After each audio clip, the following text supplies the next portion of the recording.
Hi, I'm Natalie Fisher, founder of AskNatalieFisher.com and author of the ebook Get Any Job You Want. I help young professionals redefine the common job search rules and beliefs that stand in the way of most people when they're out there looking to create a successful career. In other words, I help you find and land the dream job that you never thought you could. For real.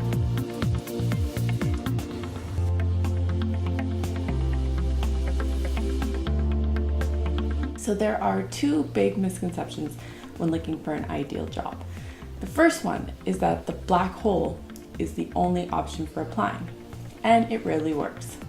If you haven't heard of the black hole method, it basically means submitting resumes through an online application system or an email address that's overloaded with thousands of resumes per day. For example, careers@companyname.com or HR@companyname.com. And then you're just waiting for responses. And this can be pretty frustrating. The second misconception is that the employer has all the power. So they're up here and the job seeker's down here. So the person offering up the value to fill the position, the job seeker, is at the mercy of whatever the employer decides. In this scenario, job seeker is the groveler and the employer is the king or queen up on a pedestal deciding whether or not you are worthy of the job. So with these beliefs, most people get stuck and they don't go nearly as far as they could in their careers and their lives. The simple truth is, if you want to be successful at getting top level jobs at really good pay, you need to start with two things. The first thing is you need to think outside the box for when you're applying. For example, I use and I teach strategic networking as my main tool for getting interviews. And number two is you need to change the way you think. So instead of thinking like a groveling job seeker that's hoping that they'll like you, you need to start thinking like a highly valued and highly paid consultant who goes in there with value to offer already. Ever since I was very young, I just love going for interviews. Mock interviews in high school or college or you name it, and real job interviews were my favorite.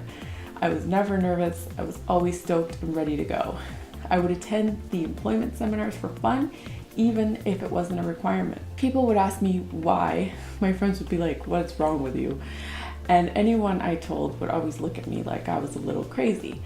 I would tell them that I really liked interviewing because I get to talk about myself for a whole entire hour and I get to put on my nicest outfit. So it worked out pretty well for me. Everyone loves talking about themselves, right? Then it hit me. Engaging the interviewer in a conversation about themselves, their problems, their company, made them even more engaged and interested in the conversation. Because, in contrast to everyone else, all of the other candidates that they speak to just go into answering the questions, and that's all they do. So I started asking more questions. I would always answer, but I would always go deeper, and sometimes I even ask the questions back if they were good questions. They'd ask me, "What would your coworkers say about you?"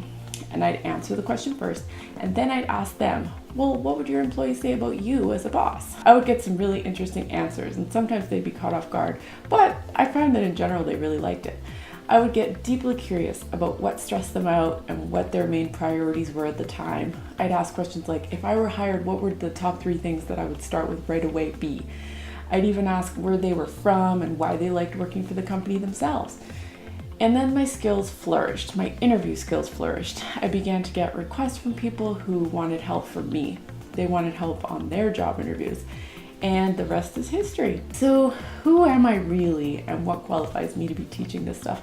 Well, besides being the girl who loves her interviews, I've also been repeatedly successful for myself and others in getting high quality job offers. Throughout my career so far, I've worked at some top level companies, including Fleer Systems, Amazon, X-Matters, Ebook, some top management consulting firms, and some top law firms, and some others.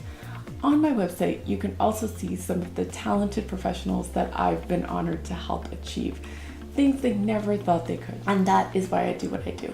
My goal for you is, if you ever find yourself in a situation where you're not happy in your current role, or you're without a direction, you're kind of lost, you don't feel trapped. I don't want you to ever feel like most people feel, where they feel trapped and they feel like it's so hard to get a job, because you know there's a proven blueprint you can follow. You just need to follow the steps, and that's where I come in.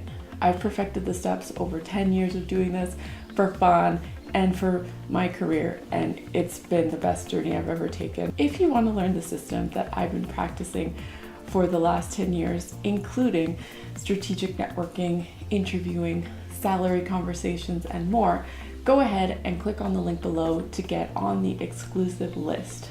You'll receive my free ebook titled Get Any Job You Want, and the best part is we get to stay in touch. Thank you so much for watching, and I really look forward to connecting with you in the future. So you want to bring yourself to the interview. Why would you pretend to be someone else? Bring yourself to the interview. Lots of people just pretend to, like numbers or something. So I did this once, it did not work out for me. They go, so what's your experience with payroll, Miss Fisher? And I said, I love payroll. Payroll, I would do it all day, I love it. And then I left and I'm like, actually, I really hate it. I hate numbers. Please don't make me near another numbers program. I'm really, I'd rather stick a rusty fork in my eye. So don't fake it. Be honest. Be upfront. You got it.